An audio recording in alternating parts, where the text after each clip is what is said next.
In case you're wondering, no, it's not your computer screen, and yes, my white balance is just fine. This is just the color it is right now here in Southwest Washington. And I don't think it's the apocalypse. It kind of feels like it, but we're gonna do a lens review anyway because why not? But I might get in out of the smoke because it's actually kind of hard to breathe and my throat is gonna get sore really darn fast. So we'll head in there to start the review of this Vivitar 70-210 f3.5 lens.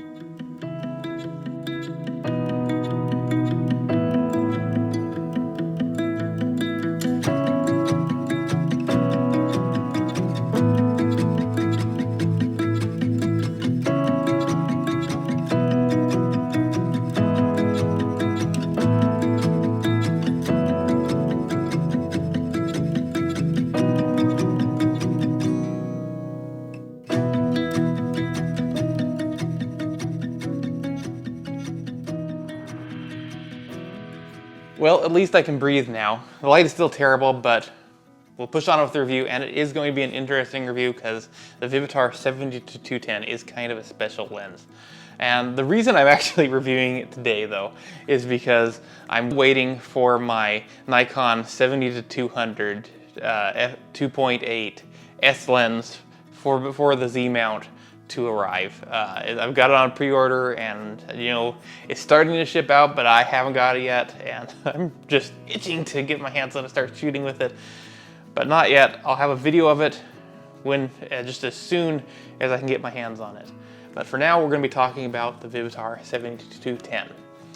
And this lens is really from the days when Vivitar made good stuff. This is actually a very nice lens. It's nothing like the terrible little point-and-shoot digital cameras that Vivitar makes nowadays. This is a genuinely great photographic tool. And we're going to talk about it now. We're going to start out with image quality. But before that, I just do want to say a few things about using it with the Nikon Z6. It works great with this camera. It attaches, I've got the F mount version, so it just attaches via the FTZ adapter of mine. So that's no problem. The only issue really comes in with it being a manual zoom lens, because that doesn't really play too well with the Nikon Z6's built-in image stabilization, which does work with it. The problem is that you have to set the image stabilization to a particular focal length manually in the settings.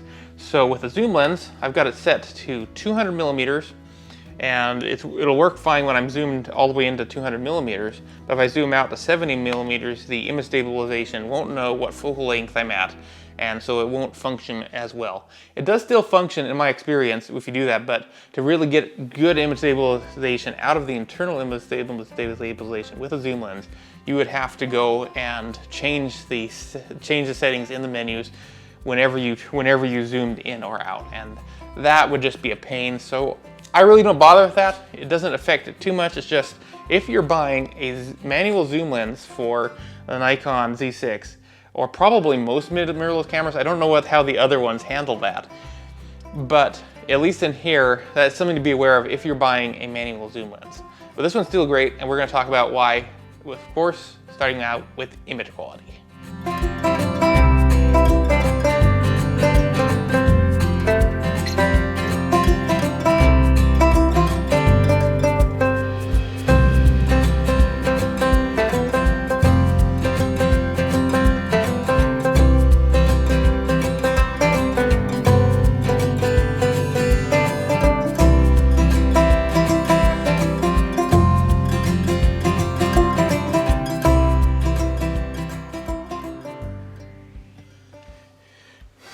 So it's a week later and the air quality is still just as stinking terrible, but we're going to talk about image quality anyway. And in general, it is very good with this lens. I do like the images I can get out of it. It is capable of being fairly sharp if you can nail focus, which is a bit of a challenge. I find the focus peaking for some reason isn't quite as accurate as I'd like it with the Z6 and this lens. And I find I usually have to punch in several times with the digital zoom just to really nail focus on my subject, and that's really very tricky with moving subjects. So it's definitely a lens to shoot on a tripod and really take your time and probably not shoot moving subjects. But it is capable of producing very nice images. I haven't noticed too much in the way of defects. Of course, it's a vintage lens, so it's not going to be quite as, perfect as a modern lens. But that's to be expected. And for as old as it is, it is very easily capable of producing very striking, very interesting images. And I actually really, just in general, like the way the pictures I get out of this look.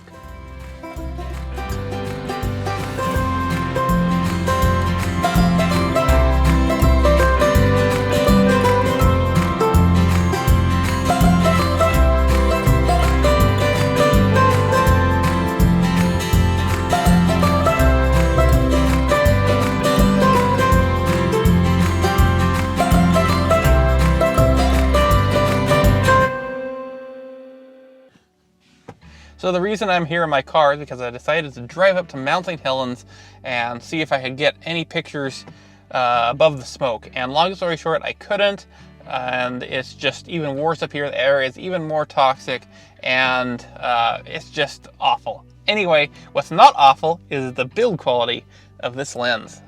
I'm really actually quite impressed with how solid it is.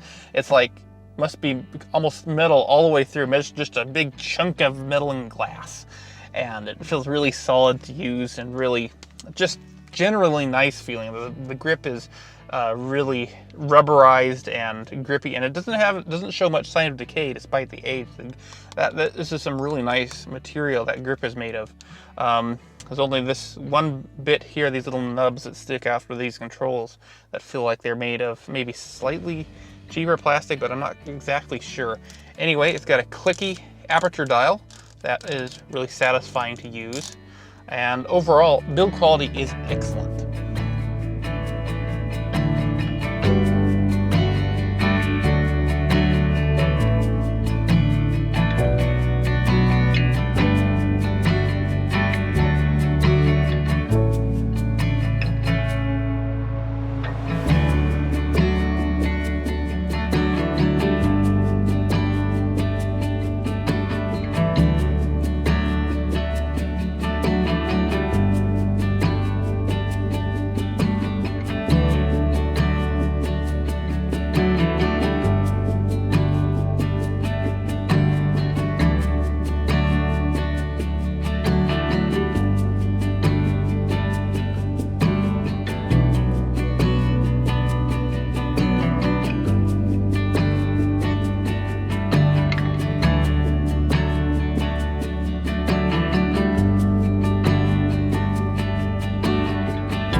So next we're going to talk about how the lens is to use, how it handles.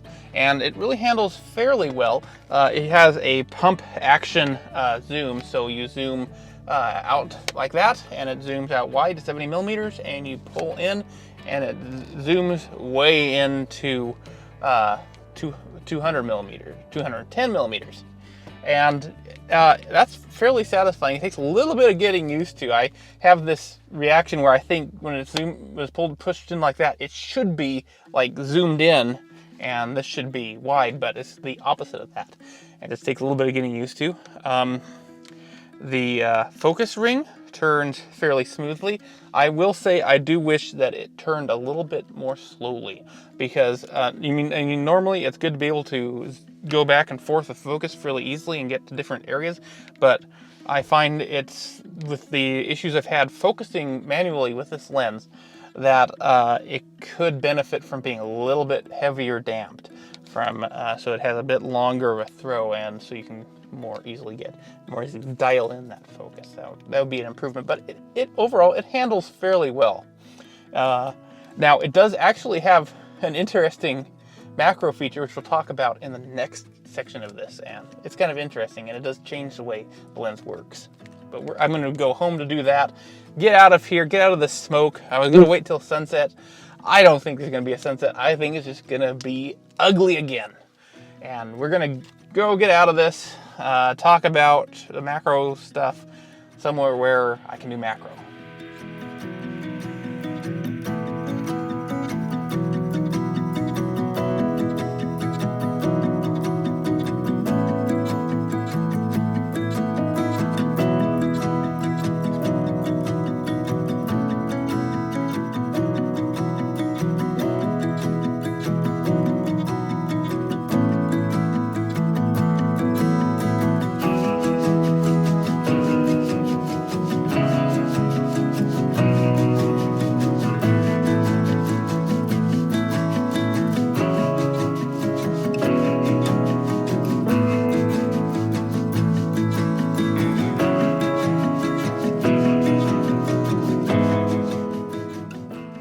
So the smoke is cleared off and it's safe to breathe outside once again. So we're going to talk about this lens's interesting macro functionality, and it is very interesting because if you pull the lens back to the 200mm position, you can then turn this little switch and it boosts the macro capability of the lens quite significantly. And it's actually then becomes a fairly capable macro lens. And in this mode, you actually focus by pushing and pulling on the zoom ring, which is unusual, but it works fairly well. You can get pretty darn close. It's not like a dedicated macro lens. You're not getting 1-to-1 reproduction or 2-to-1 reproduction like my Laowa 100mm lens. And I've got a comparison here of that lens at its maximum focal distance or minimum focal distance, and this lens is minimum focal distance. Hey, cut that out. Don't eat my tripod.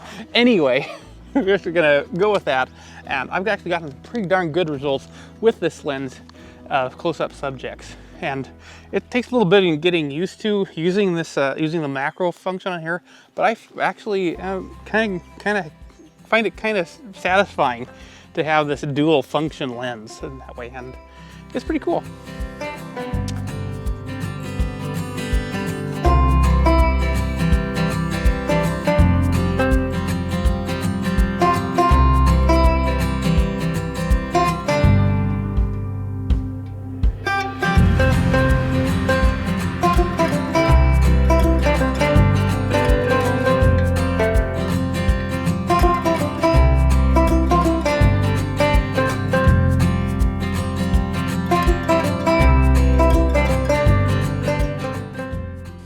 So in conclusion, would I recommend the Vivitar 70-210 f3.5 for use with modern digital cameras?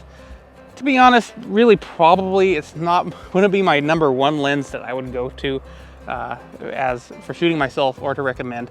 It can produce really striking results. I've actually really liked some of the images I've been able to capture with this. The out of focus areas are very interesting. It can be pretty sharp if you stop it down and use it in the right situations. And it's a useful set of focal ranges. It's, of course, relatively affordable compared to modern 70-200 lenses, but those will be easy to use and get you better results. So, okay, the macro capability is interesting, makes it a little bit more unusual than just a plain 70-200 zoom. It adds that little bit extra creative potential. So I would say check it out if you're looking for a manual vintage zoom lens. If this works pretty well for that. I mean, for what it is very good, but it's definitely a product of its time, and it may be not so useful in the modern day. I personally would go for vintage prime lenses to shoot with before I'd shoot with a vintage zoom, because the primes, they typically have brighter apertures and aren't so fiddly to use with modern cameras like the Nikon Z6. Anyway, I hope you found this review helpful. It was actually a lot of work to shoot considering the weather conditions I had to work with the smoke and everything, and a lot of other stuff that went on in that time. So this review has actually been in production for several weeks now, most of September. And I'm finally wrapping it up. And hopefully I won't have to do any more reshoots because I've reshot this whole review like 3 times now. And it's kind of, I've put a ridiculous amount of time into actually testing and putting together this review of this lens. So anyway, if you found this review helpful, hit that like button, that subscribe button, all that. It really helps me. And I appreciate every single one of you who like my videos and subscribe and comment and everything. I usually respond to every single comment I get, and I love hearing from all of you. And yeah, thanks for watching, everyone. I'll see you again next time. Our next review coming up is going to be finally the Olympus CG6. I've been working on that review for also a hugely long time. Now going on 3 months. It's very much overdue. And that's another review I've had to do a lot of reshoots on, and it's been a real pain to make. It's been a roller coaster ride for that. Anyway, I'll see y'all again in the next video. Bye.